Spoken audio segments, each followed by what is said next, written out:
Good morning, everyone, and welcome to Carnival Breakfast Show, coming to you from Carnival Radio. And this is Newspaper Review. Good morning, and welcome once again.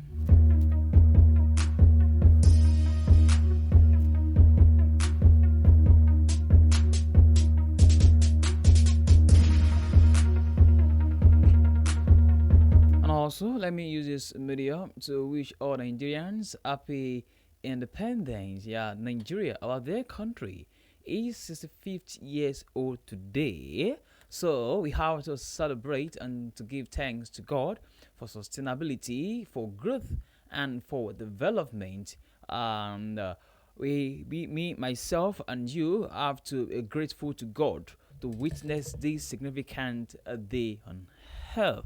Happy independence.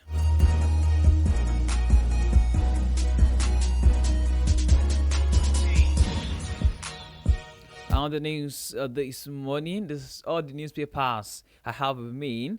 There must be a story of independence. Punch newspaper, Daily Post, all of them talks about independence. And you know how we do it on this program. Before we read the news in details, we will first read the headlines. Now, reading from the Punch newspaper, Nigeria at 65. The worst is over. Hope rising for Nigeria, says Tinubu.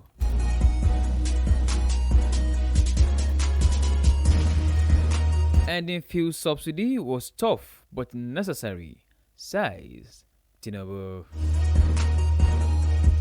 The government announces end of Pengasan Dangote Reach. Concerns as bandits continue to unleash terror on security operatives.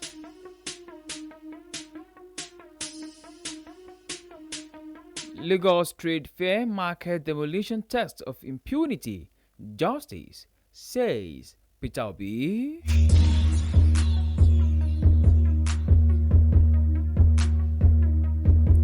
And now to the names and details. President Bola Ahmed Tinubu today, Wednesday, said the decision to end fuel subsidy was not an easy one, but a necessary step to rescue the economy and redirect Nigerians' wealth to benefit ordinary citizens. In its Independence Day broadcast to mark Nigerians' 65th anniversary, the president recalled inheriting what he described as a near-collapsed economy and said tough choices had to be made. Tinubu explained that subsidy payment and multiple exchange rates had long created a system where a tiny minority reaped all the benefits while the masses got nothing. The president stressed that money saved from subsidy removal was being channeled into education, healthcare, security, agriculture, and infrastructure, areas he said would improve the lives of Nigerians. He admitted the reforms had come with hardship, but assured citizens that the sacrifice was already paying off. For more details, please visit the Punch newspaper. And the fuel subsidy was tough but necessary, says Tinubu.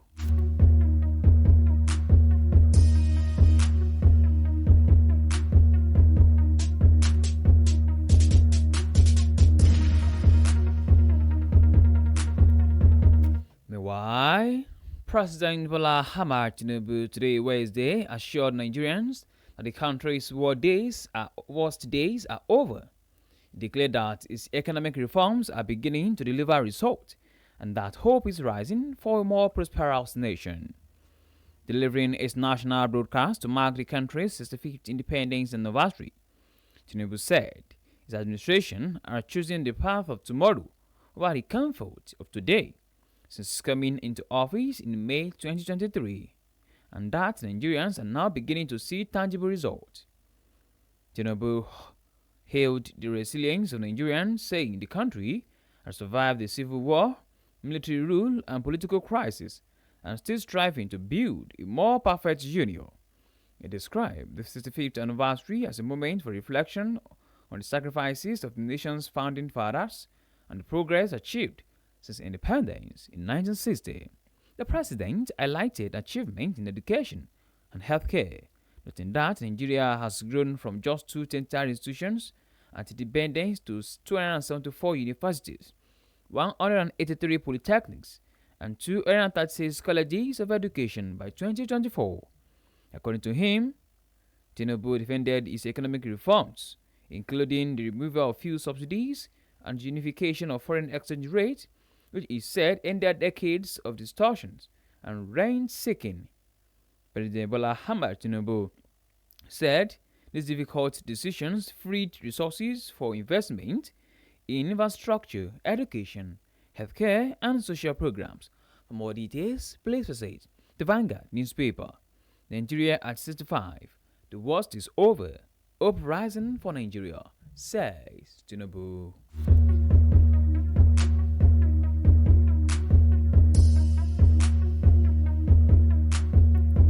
In the meantime, the federal government has brokered peace in the face of between the Dangote Petroleum Refinery and the Petroleum and Natural Gas Senior Staff Association of Nigeria after 2 days of conciliation meetings.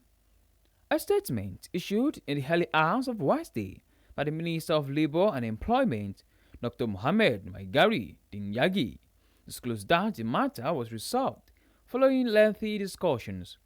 According to the statement, the resolutions reached included the Honorable Minister of Labour informed the meeting that unionization is a right of workers in accordance with the laws of Nigeria, and this right should be respected.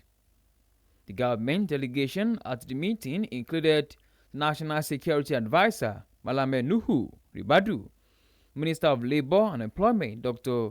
Dingadi, Minister of Finance and Coordinating Minister of the Economy Wale Edun, Minister of Budget and Economic Planning Senator Atiku Bagudu, Minister of State for Labour and Employment Barrister Nkeruka Oyejocha, Director General of the DSS Adiola Ajayi, and Director General of the NIA Ambassador Mohammed. Monday's earlier meeting between Pengasan and Dangote Refinery management where the international dispute had ended in a deadlock. For more details, please visit the Punch newspaper. The government announces end of Pengasan Dangote Rift.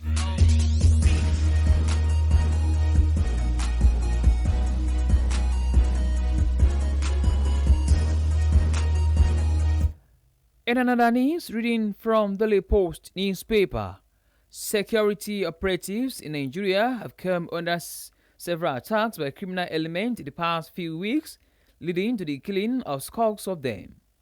Newsmen report, within September alone, over 50 security operatives were killed in different attacks across the country, while officers of the Nigerian Security and Civil Defense Corps (NSCDC), vigilantes, members of the Civilian Joint Task Force (JTF), and State Community Watch groups are affected. Personnel of the Nigerian Police Force and Nigerian Army are the worst hit.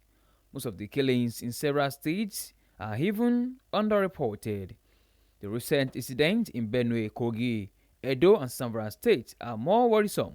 On Friday, September 19, armed men suspected to be Fulani herdsmen and local militias attacked security operatives at the Hagu Center, Katsina Ala local government area of Benue State, and murdered at least 11 security operatives.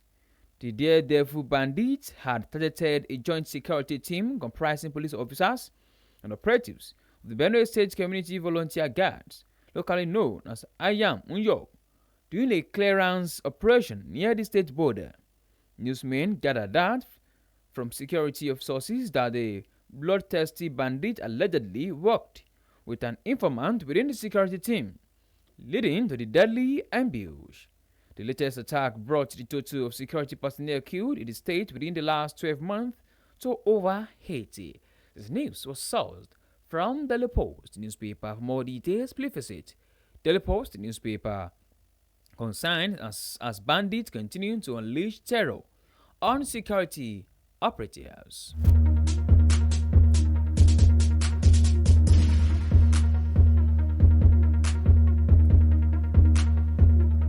On to the last news on Newspaper Review this morning. Former presidential candidate of the Labour Party, Mr. Peter Obi, has described the demolition of the Aspamada market of the Lagos Trade Fair Complex as a test of impunity, justice, and compassion. Obi lamented that the demolition was carried out despite traders having obtained necessary approvals from their plazas. He urged the government at all levels to act with fairness, justice, and compassion, noting that many of the affected traders had invested heavily, often through loans, to secure their livelihoods. Obi, in a statement posted on X, said he visited the demolished market alongside Senator Ejinaya Abaribe, Victor Ume, among others. The former Anambra State governor commended the traders for showing restraint in the face of their losses and praised lawmakers who pledged to investigate the incident. This news was sourced from the Nation newspaper. Lagos Trade Fair Market demolition text of impunity, justice, says Peter Obi.